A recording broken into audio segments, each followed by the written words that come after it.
Okay, so tonight we're making some beef stew. We've got 2 stalks of celery, about 6 potatoes, 4 carrots, nice onion, but I'll probably use about half of that.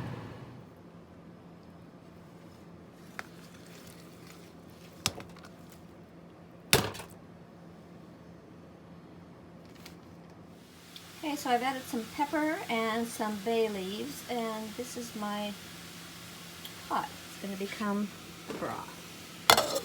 Simmering all those scraps.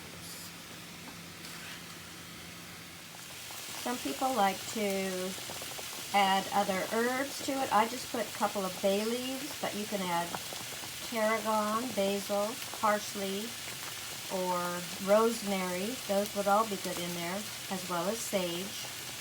So it's kind of up to you.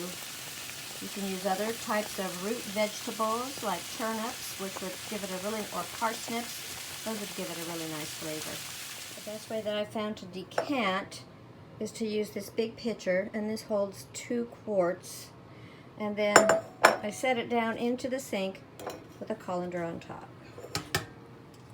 That's set up, and then we'll get the hot. So here we have our nice broth. Oh, I hope I didn't steam up the camera. I'm just going to pour it in.